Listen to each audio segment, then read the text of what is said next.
तो चलिए शुरुआत करते हैं आज की वीडियो। आज हम एक्सप्लेन करेंगे कोरियन ड्रामा जिसका नाम है क्रूएल सिटी। स्टोरी की शुरुआत में आपको देखने को मिलता है कि एक पर्सन किसी से बच के कहीं भाग रहा होता है। दूसरी ओर कार में एक सुपरिटेंडेंट होता है जिसका नाम होता है मिन होंगी। वो कहीं जा रहा होता है। मोंगी के हाथ में एक सर्टिफिकेट होता है जो कि उसे गवर्नमेंट ने दिया होता है एज अवार्ड। उस सर्टिफिकेट को देखने के बाद वो उसे फाड़ देता है। तभी उसके पास किसी का कॉल आता है। फिर वो अपनी कार को रोकने के लिए बोलता है और अपने ड्राइवर को बाहर जाने के लिए कह देता है। ड्राइवर के बाहर जाने के बाद होंगी कॉल पिक करता है और ये कॉल उसी पर्सन की होती है जो कि किसी से बच के भाग रहा होता है। वो पर्सन होंगी से कह रहा होता है कि आज स्केल एक बहुत ही बड़ी डील करने वाला है चाइनीज से। होंगी पूछने जाता है कहाँ पर। वो पर्सन कह रहा होता है ये आखिरी बार है क्योंकि मुझे लगता है कि उन सबको मुझ पर शक हो गया है। अब शायद इसे कंटिन्यू करना काफ़ी डिफिकल्ट होगा। होंगी दोबारा लोकेशन पूछता है और वो उसे बता देता है। कुछ ही देर बाद एक डिटेक्टिव की टीम एक बार में जाती है रेड मारने के लिए। रेड मारने के बावजूद उन्हें वहां पर कुछ भी नहीं मिलता। फिर उनकी टीम के जो 3 ऑफिसर सीनियर होते हैं वो आपस में बात कर रहे होते हैं। उनमें से एक ऑफिसर फीमेल होती है जिसका नाम होता है ली क्योंग मी। क्योंग मी कह रही होती है मुझे लगता है कि जो खबर हमें मिली है वो झूठी है। वैसे किसने ऑर्डर दिया था आपको। ऑफिसर बता रहा होता है कि ये डायरेक्टर होंगी का ऑर्डर था। तभी अचानक से बिल्डिंग के ऊपर से एक बॉडी गिरती है उनकी कार पर। और ये बॉडी उसी पर्सन की होती है जिसने की इंफॉर्मेशन दी होती है होंगी को। उसी बिल्डिंग के टेरेस पर एक पर्सन खड़ा होता है और वो किसी से फ़ोन पे बात करके कह रहा होता है कि मैंने काम कर दिया है। जिस पर्सन ने इन्फॉर्मेशन दी होती है असल में वो एक अंडरकवर एजेंट होता है। अगले दिन उस ऑफिसर का फ्यूनरल होता है। सारे डिटेक्टिव वहाँ पर पहुँच गए होते हैं लेकिन लास्ट में एक डिटेक्टिव आता है। उस डिटेक्टिव को देखकर क्योंग मी काफ़ी सरप्राइज हो जाती है। होंगी उस डिटेक्टिव से मिलता है और कह रहा होता है मुझे लगा था कि हम काफ़ी क्लोज हैं स्केल के, लेकिन वो दोबारा बचने में कामयाब हो गया। हम एक नई स्पेशल यूनिट बना रहे हैं और उसका टारगेट है स्केल और तुम उसे लीड करोगे। तुम जैसे चाहो उस यूनिट को लीड कर सकते हो। उसमें कोई भी इन्वॉल्व नहीं होगा क्योंकि मैं तुम्हें पूरी तरीके से बैक करूंगा और मेरी कवरिंग होगी तुम्हें। इस डिटेक्टिव का नाम होता है योंगमिन। कुछ देर बाद योंगमिन होंगी के ऑफिस में जाता है और वहाँ पर होंगी उसे एविडेंस दे रहा होता है जो भी स्केल से जुड़े हुए होते हैं। एविडेंस लेने के बाद वो वहाँ से चला जाता है। रात को योंगमिन एक रेस्टोरेंट में होता है। कुछ ही देर बाद वहाँ पर उससे मिलने के लिए क्योंगमी पहुँच जाती है। बैठने के बाद क्योंगमी योंगमिन से पूछ रही होती है कि तुमने डायरेक्टर से क्या बात की आज। योंगमिन कह रहा होता है कि पहले हम खाना खा लेते हैं। फिर क्योंगमी जैसे ही खाना देखती है वो पूछ रही होती है कि क्या आज कोई स्पेशल डे है। योंगमिन इसका जवाब नहीं देता और वो कह रहा होता है कि मुझे तुम्हें कुछ बताना है, मैं पुलिस फोर्स में वापस आ रहा हूँ। क्योंगमी कह रही होती है क्या तुम पागल हो गए हो, तुम तो बार एग्जाम देने वाले थे। अगर तुम मेरी वजह से वापस आ रहे हो तो फिर तुम वापस चले जाओ क्योंकि मुझे प्रोसिक्यूटर पसंद है कॉप से ज़्यादा। तभी क्योंगमी के पास एक डिटेक्टिव का कॉल आता है। जैसे वो कॉल पिक करती है वो उसे एक लड़की के बारे में बता रहा होता है जिसका नाम होता है सोमिन। सोमिन क्योंगमी की छोटी बहन होती है। क्योंगमी डिटेक्टिव से बात करने के बाद योंगमिन से बोल रही होती है कि तुम अपनी कार लाए हो ना, मुझे तुम एक जगह पर ड्रॉप कर दो। ये कहकर वो तेजी से बाहर चली जाती है। उसके जाते ही वहां पर एक वेटर्स आती है केक लेकर जिसपे की एक रिंग रखी होती है। योंगमिन वो रिंग ले लेता है और वो भी क्योंगमी के साथ उसे ड्रॉप करने के लिए निकल पड़ता है। कुछ ही देर बाद क्योंगमी उस जगह पर पहुंच जाती है जहां पर उसकी छोटी बहन सोमिन होती है। क्योंगमी गुस्से में सोमिन के पास जाती है और उससे बोल रही होती है कि तुम यहाँ से बाहर चलो। सोमिन कह रही होती है कि तुम्हें गलतफहमी हुई है। क्योंगमी बोल रही होती है कि तुम दोबारा झूठ नहीं बोल सकती हो। तुम दोबारा बहाने बना रही हो कि तुम्हारी फ्रेंड ने तुम्हें यहाँ पर बुलाने के लिए कॉल किया था। तुम हमेशा ही अपनी रिस्पॉन्सिबिलिटी से भाग जाती हो और अपने एक्शंस पे ध्यान नहीं देती हो। ना ही तुमने कॉलेज एंट्रेंस एग्जाम दिया और तुम इस जगह पर आ गई हो पार्टी करने के लिए। सोमिन कुछ कहने जा रही होती है तभी वो योंगमिन की ओर देख लेती है। फिर वो अपना जैकेट उतार कर फेंकती है और कह रही होती है क्या तुम बाहर जा सकती हो, मुझे अपने कपड़े चेंज करने हैं। ये सुनते ही क्योंगमी का गुस्सा और भी बढ़ जाता है। फिर किसी तरीके से योंगमिन से शांत कराता है और बाहर लेकर चला जाता है। अगली सुबह डायरेक्टर होंगी योंगमिन को एक जगह पर लेकर जाते हैं जो कि उनकी स्पेशल यूनिट का ऑफिस होता है। वहां पर पहुंचते ही होंगी सबको बता रहे होते हैं कि योंगमिन तुम्हारी टीम को लीड करेगा। कुछ देर बाद मीटिंग स्टार्ट होती है। योंगमिन अपनी पॉकेट में से स्केल की फोटो निकालकर बोल रहा होता है कि ये यूनिट इसलिए बनाई गई है ताकि हम स्केल को पकड़ सकें। आपको पहले से पता होगा जो भी नारकोटिक रिंग में ऑर्गेनाइज गैंग मेंबर और ड्रग डीलर है उनका हेड स्केल है। स्केल से पकड़ने को पहले हमें उन लोगों को पकड़ना होगा जिन्हें स्केल ऑर्डर देता है। इसमें पहला पर्सन है किम जोनसप जिसे कि मैथ किम के नाम से भी जाना जाता है। दूसरा है पाक तेसू जिसे कि हाली बट भी कहा जाता है। ये दोनों छोटी छोटी गैंगों को लीड करते हैं। इधर स्केल अपने घर पे होता है तभी वहां पर एक मेड आती है उसे बता रही होती है कि प्रेसिडेंट किम आए देसंग फाइनेंस से आपसे मिलने के लिए। स्केल के हाथ में गोल्फ स्टिक होती है और वो बाहर उनसे मिलने के लिए जा रहा होता है। तभी वहां पर 2 और मेड आती हैं और वो फ्लोर पर एक बहुत ही बड़ी पन्नी बिछा देती हैं। उसी पन्नी के ऊपर प्रेसिडेंट किम खड़े हो जाते हैं। फिर प्रेसिडेंट किम स्केल से मिलते हैं और वो उसे अपने बेटे से भी मिलाते हैं। स्केल प्रेसिडेंट से बोल रहा होता है कि तुम्हारा तो बिजनेस खत्म हो गया है। प्रेसिडेंट कह रहा होता है कि आप मुझे एक और महीना दे दो प्लीज। तभी स्केल को गुस्सा आता है और वो प्रेसिडेंट को पीटना स्टार्ट कर देता है गोल्ड स्टिक से। वो उसे इतना पीटता है कि उसकी वहीं पर डेथ हो जाती है। फिर उसके बेटे से बोल रहा होता है कि अगली बारी तुम्हारी होगी अगर तुमने पैसे वापस नहीं किए तो। रात को योंगमिन क्योंगमी अपनी टीम के साथ एक जय पर होते हैं निगरानी के लिए, क्योंकि डायरेक्टर होंगे ने योंगमिन को बताया होता है कि जो स्केल अपना मनी लॉन्ड्रिंग का बिजनेस है वो डोंगे कंस्ट्रक्शन के थ्रू ऑपरेट करता है। जो ऑफिसर क्योंगमी के साथ में आया होता है वो योंगमिन से पूछ रहा होता है कि यहाँ पर जो पर्सन आने वाला है यानी कि बर्डी, उसका क्या कनेक्शन है डोंगे कंस्ट्रक्शन से।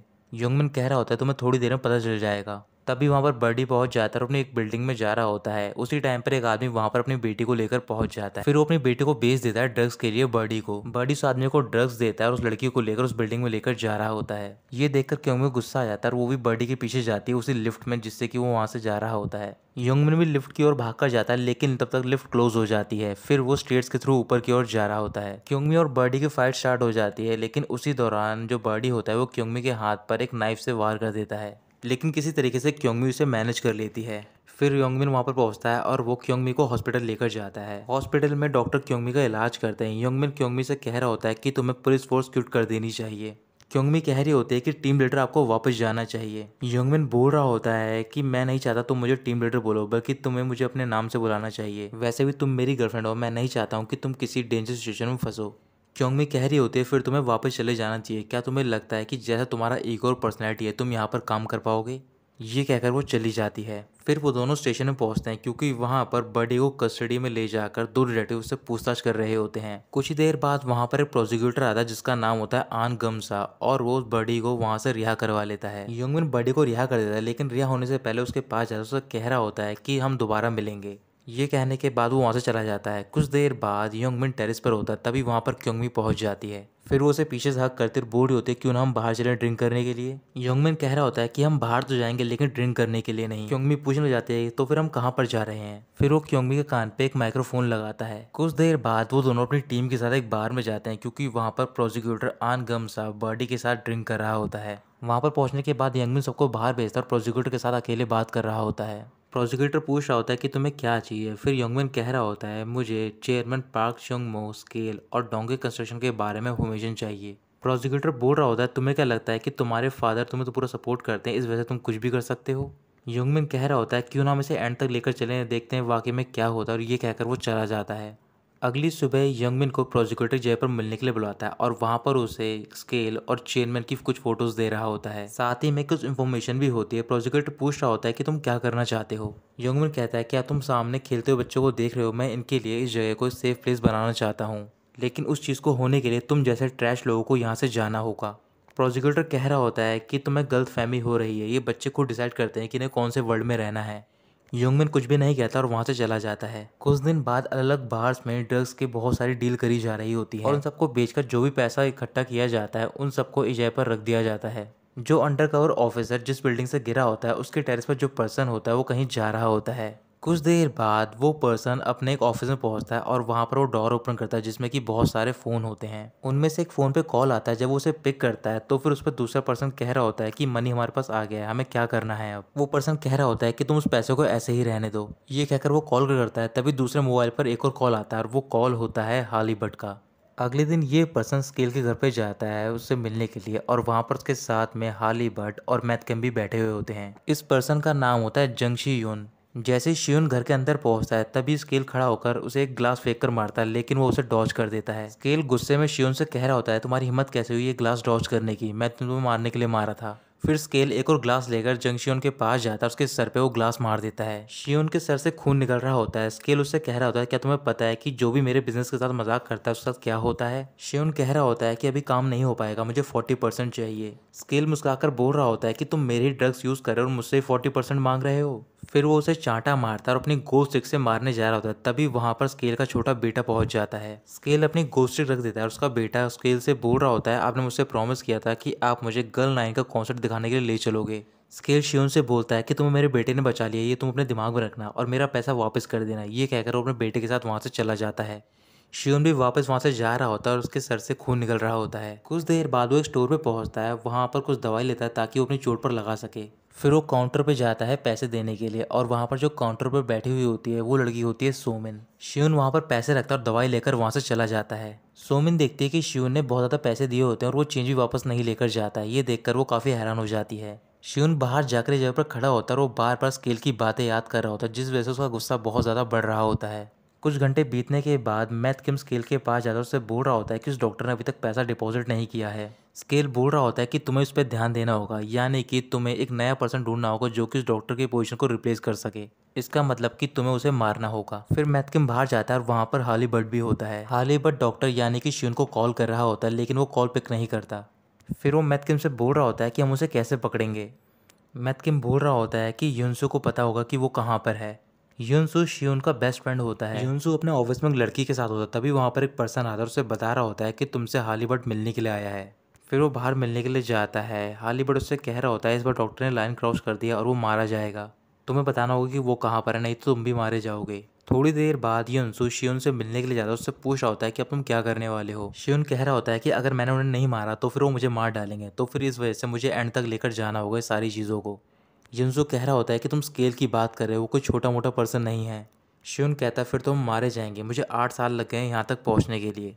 यून से कहता है ठीक है मैं तैयार हूँ। फिर वो अपने एक पर्सन को कॉल करता है। वो पर्सन अपने गैंग मेंबर्स को लेके एक बार में जाता है जहाँ पर हाली बट अपने कुछ मेंबर्स के साथ होता है और वो सारे मिलकर हाली बट और उसके मेंबर को पीटना स्टार्ट कर देते हैं। युनसो को इस बात का पता चल जाता है। फिर वो शियोन से कह रहा होता है कि मैंने अपना काम कर दिया है, अब मैं तुम पे डिपेंडेंट हूँ। शियोन युनसो से बोल रहा होता है कि चलो जितनी भी स्ट्रीट तुम देख रहे हो उन्हें सॉल्व कर लिया जाए। इसके बाद शियोन भी अपने गैंग मेंबर्स बुलाता है और वो भी युनसू के साथ स्केल के घर पे जाता है उसे ढूंढने के लिए, लेकिन स्केल वहाँ पर नहीं होता। फिर वो जय पर जाता है जहाँ पर उन्होंने हाली बट को बंदी बनाकर रखा होता है। शियोन हाली बट से कह रहा होता है क्या तुमने डिसीजन ले लिया है, अगर नहीं लिया है तो फिर मैं इसे आसान कर देता हूँ। मैंने तुम्हारे अकाउंट में पैसे डिपॉजिट कर दिए हैं, तुम्हें बस ये बताना है कि स्केल कहाँ पर है। फिर वो मैथ किम को कॉल करता है, उसे कह रहा होता है कि युनसू को पता है शियोन कहाँ पर है, लेकिन वो तुमसे डायरेक्टली बात करना चाहता है। ये कहकर वो कॉल कट कर देता है। इसके बाद हाली बट शियोन को बता रहा होता है कि आज हम सारे फर्नीचर फैक्ट्री में मिलने वाले थे, क्योंकि वहाँ पर एक नए पर्सन को सिलेक्ट किया जा रहा था ताकि वो तुम्हारी पोजीशन के टेक ओवर कर सके। अब मैंने तुम्हें सब कुछ बता दिया है, क्या तुम मुझे छोड़ सकते हो। शियोन हाली बट से बोल रहा होता है कि अब तुम यहाँ से चले जाओ, लेकिन तुम कभी वापस नहीं आओगे। हाली बट उसकी बात मान जाता है और वो वहाँ से चला जाता है। सबसे पहले वो अपने घर की ओर जाता है और वहाँ पर कुछ डिटेक्टिव होते हैं जो कि उसके घर पर निगरानी रख रहे होते हैं। हाली बट अपने घर से सारा पैसा पैक करता है और वहाँ से जा रहा होता है, तभी बीच रास्ते में एक कार आकर उसकी कार को रोक लेती है। उस कार में से एक पर्सन बाहर निकलता है और वो होता है योंगमिन। योंगमिन बुरी तरीके से हाली बट को पीटता है और उसे अपने साथ लेकर चला जाता है। एक जगह पर ले जाने के बाद योंगमिन हाली बट को बुरी तरीके से पीटने लग जाता है और उससे बोल रहा होता है कि तुम्हें मेरे सवाल का जवाब देना होगा, तभी मैं तुम्हें जिंदा छोड़ूंगा। स्केल कहाँ पर है, हाली बट कह रहा होता है मुझे नहीं पता, लेकिन मैथ किम को पता है। तभी योंगमिन एक कुल्हाड़ी बाहर निकलता है। हाली बट उससे कह रहा होता है कि मैं बिल्कुल सच कह रहा हूँ। फिर वहाँ पर डिटेक्टिव की एक टीम आती है और वो सारे ऐसे एक्टिंग कर रहे होते हैं कि योंगमिन एक क्रिमिनल है। फिर वो हाली बट को वहाँ से बाहर लेकर चले जाते हैं ताकि उसे पता ना लगे कि योंगमिन एक ऑफिसर है। रात को युनसू शियोन से मिलने के लिए जाता है और उससे बता रहा होता है कि हाली बट को डिटेक्टिव ने पकड़ लिया है और शायद उसने सारी बातें बता दी है उन्हें, और मुझे लगता है कि आज ज़रूर स्पेशल यूनिट फर्नीचर फैक्ट्री में पहुंच जाएगी। तो क्या करें, हम अपना प्लान कैंसिल कर दें। शियोन कहता है कि तुम वापस चले जाओ, प्लान कैंसिल है, और युनसू उसकी बात मान जाता है। योंगमिन अपनी टीम के साथ उस फर्नीचर फैक्ट्री में पहुंच गया होता है। कुछ ही देर बाद वहाँ पर एक पर्सन आता है और वो होता है शियोन, लेकिन कोई भी शियोन का चेहरा नहीं देख पाता। जैसे ही शियोन अंदर जा रहा होता है तभी उसे एहसास होता है कि वहाँ पर कुछ ऑफिसर भी हैं, लेकिन वो कुछ भी नहीं करता, चुपचाप अंदर चला जाता है। कुछ ही मिनट बाद मैथ किम भी अपने कुछ मेंबर्स के साथ वहां पर पहुंच जाता है। डिटेक्टिव की टीम उसे देख लेती है। योंगमिन सबसे बोल रहा होता है कि कुछ ही देर में यहाँ पर स्पेशल यूनिट पहुंचने वाले हैं, तो फिर कोई भी कुछ नहीं करे जब तक मैं ना कहूँ। मैथ किम अपने सारे मेंबर्स के साथ अंदर की ओर पहुंचता है और वहां पर उनके सामने खड़ा होता है शियोन। शियोन एक एक करके सारे मेंबर्स को बुरी तरीके से पीटना स्टार्ट कर देता है और कुछ तो उनमें से मारे भी जाते हैं। तब तक फैक्ट्री के बाद स्पेशल यूनिट भी पहुंच गई होती है। योंगमिन स्पेशल यूनिट के साथ फैक्ट्री का डोर ओपन करता है और जैसे ही वो ओपन करता है वहां से एक मेंबर बाहर निकलता है। वो पूरी तरीके से घायल होता है और वहीं पर गिर जाता है। फिर वो स्पेशल यूनिट के साथ अंदर की ओर जाता है और वो देखता है कि वहां पर बहुत सारे मेंबर्स की लाश पड़ी होती है। उनमें से एक मेंबर जिंदा होता है और वो उससे पूछने लग जाता है कि मैथ किम कहाँ पर है। वो बाहर की ओर इशारा करता है और वहीं पर मर जाता है। योंगमिन बाहर जाता है और वो देखता है कि वहां पर एक कार जा रही होती है। फिर वो उस कार का पीछा करने लग जाता है, लेकिन वो उसे नहीं पकड़ पाता। फिर वो डिटेक्टिव से कॉल के थ्रू बात कर रहा होता है और कह रहा होता है क्या तुमने सारे मेंबर्स कंफर्म किए जो कि यहाँ पर आए थे, क्या हमें उतनी ही डेड बॉडीज मिली हैं। डिटेक्टिव बता रहा होता है कि 2 पर्सन मिसिंग है, एक तो मैथ किम है और दूसरा मिसिंग है। उन सब में से जो कुछ मेंबर बच गए होते हैं उन्हें हॉस्पिटल भेजा जाता है। योंगमिन वापस लोकेशन पे जाता है और उनके साथ में हाली बट भी आया होता है। गुस्से में वो हाली बट के पास जाता है और उससे पूछ रहा होता है कि मैथ किम कहाँ पर है, उसे कौन ले गया। हाली बट कह रहा होता है कि वो डॉक्टर का बेटा होगा, मुझे नहीं पता उसका नाम क्या है, लेकिन मैथ किम उसे डॉक्टर का बेटा ही बोलता है। शियोन अपने साथ अपनी कार में मैथ किम को लेकर जा रहा होता है। कुछ देर बाद योंगमिन और क्योंगमी साथ में कहीं जा रहे होते हैं।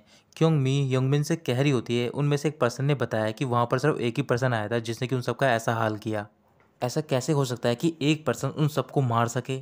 योंगमिन कह रहा होता है कि ये बात तो चलो ठीक है, लेकिन उसने ये सारा काम कुछ ही मिनट में कैसे कर लिया। वो किस लेवल का फाइटर है, वो किस लेवल का फाइटर है। और मैं ये भी जानना चाहता हूँ कि वो मैथ किम को अपने साथ में क्यों ले गया। इसका एक ही मतलब है कि जो हमारा टारगेट था वो भी उसका टारगेट था, और शायद जो ये डॉक्टर का बेटा है वो स्केल के साथ में वॉर पे है। क्योंकि कह रही होती है कि ऐसा कौन हो सकता है कि जो कि स्केल से लड़ना चाहेगा। अगर ऐसी कोई ऑर्गेनाइजेशन होती जो कि स्केल की ऑर्गेनाइजेशन को ख़त्म कर सकती तो फिर हमें इसके बारे में मालूम होता। योंगमिन कह रहा होता है कि वो कोई ऑर्गेनाइजेशन नहीं है। अगले दिन स्केल अपने बेटे के साथ एक जयपुर होता है और वहाँ पर एक गर्ल ग्रुप के मेंबर आए होते हैं जो कि उसके बेटे के लिए डांस कर रहे होते हैं। डांस देखने के बाद वो सारे गर्ल मेंबर को वहाँ से भेज देता है। तभी वहाँ पर युनसू अपने मेंबर्स और मैथकिम के साथ पहुँच जाता है। मैथकिम स्केल को देखकर उससे माफ़ी मांग रहा होता है। फिर वहाँ पर श्यून आता है और वो स्केल से कह रहा होता है क्या तुमने सिंगिंग एंजॉय करी है। तो दोस्तों यहीं ख़त्म होता है ये पार्ट।